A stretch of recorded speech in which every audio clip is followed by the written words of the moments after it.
Hi Leute, ich bin Amazing Ace und heiße euch wieder willkommen zu einer neuen Folge auf meinem Kanal.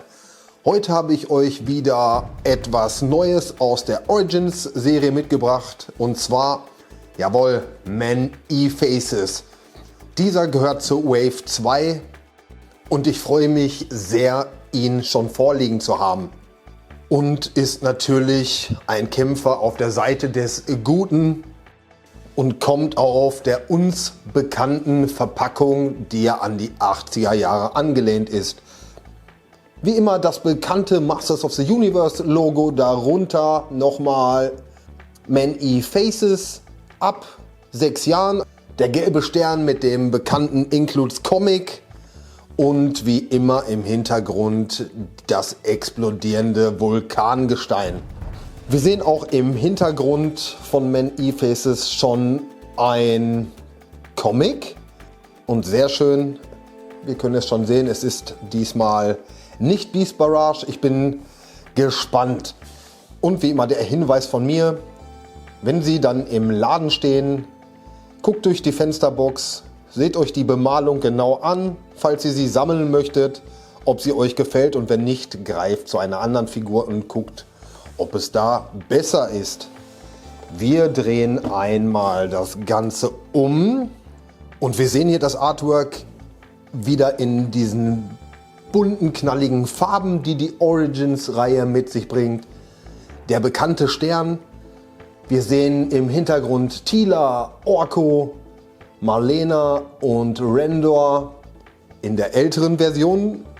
So wie ich letztes Mal darauf hingewiesen habe, dass es mehr aus den alten Comics ist. Und hier sehen wir noch Adam in der Ecke.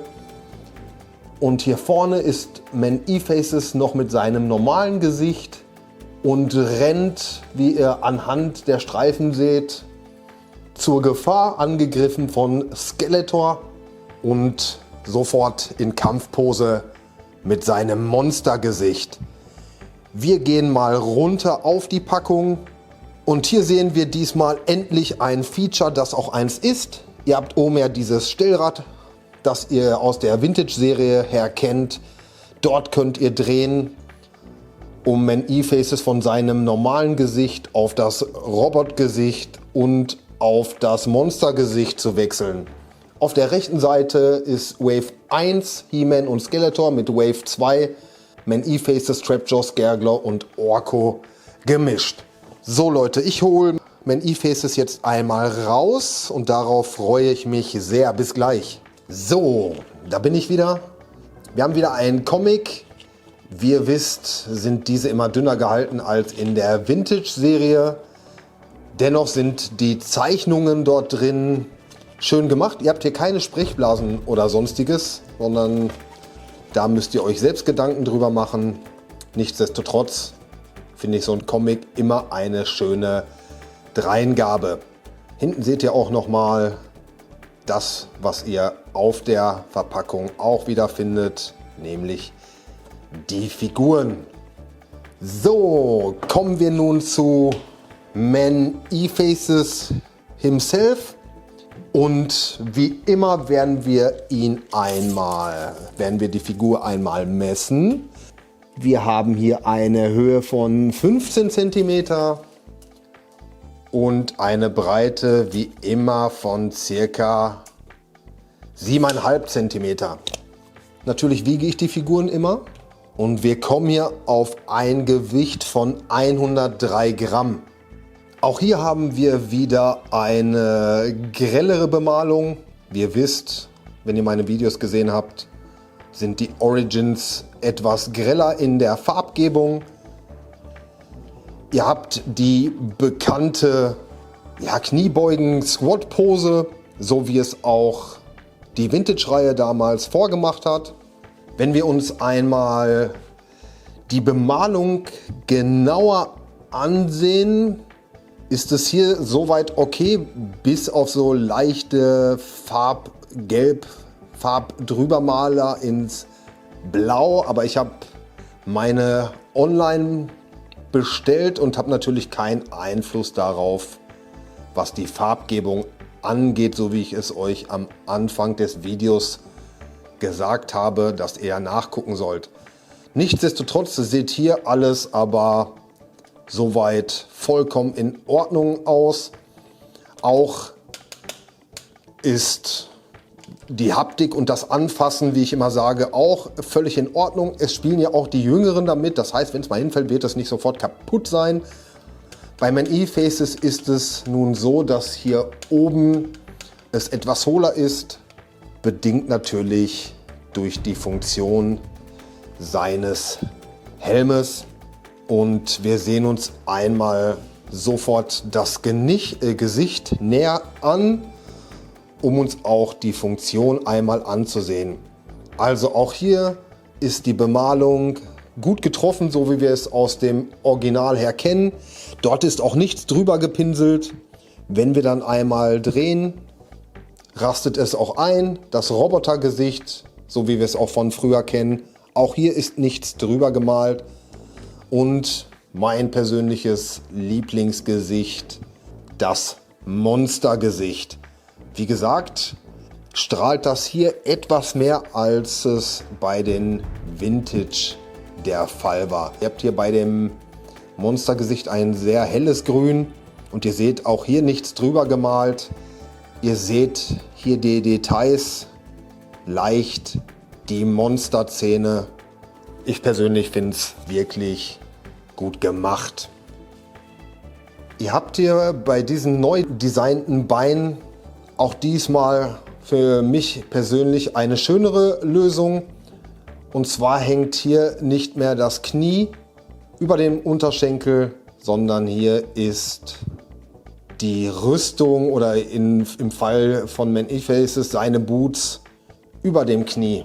Im Vergleich einmal zu Skeletor, so wie es sonst der Fall ist, seht ihr hier diese überstehende Lippe. Wenn wir zu den bekannten Bewegungen kommen, ich fange wie immer unten an. Ihr könnt die Fußgelenke von unten nach hinten bewegen. Und bei Man E-Faces ist es nun diesmal so, dass er hier etwas begrenzt ist. Ich zeige euch das einmal bei Skeletor. Hier seht ihr schon, Skeletor geht weit nach innen und nach außen. Und Man E-Faces ist hier bedingt durch seinen Fußschutz oder Unterschenkel, Schienbeinschutz etwas begrenzt. Aber Unterschenkel lässt sich natürlich einmal komplett drehen. Ihr habt hier den Unterschenkel Flex. Die Beine könnt ihr auseinanderziehen und ihr seht hier den bekannten Pin, an den die Beine befestigt sind. Die Beine lassen sich von hinten nach vorne bewegen. Ihr könnt den Torso einmal 360 Grad in der Runde bewegen. Die Schulter könnt ihr einmal nach oben, nach unten bewegen, von vorne nach hinten. Der Unterarm eine Rotation von außen nach innen. Ihr könnt den Bizeps natürlich flexen. Am Anfang ist alles immer relativ fest. Natürlich, Handgelenk lässt sich einmal drehen, von außen nach innen bewegen und der Kopf ist hier natürlich nicht bewegbar, aber dafür habt ihr ja das Feature mit dem drehenden Gesicht. Und der Kopf lässt sich doch bewegen, wie ich gerade bemerkt habe. Ihr könnt ihn einmal in der Runde drehen. Das ist doch mal cool. Im Gegensatz zu den anderen Figuren, die ich euch vorgestellt habe, sind hier die Beine nun anders und neu designt. Er teilt sich diese aber mit Trapjaw.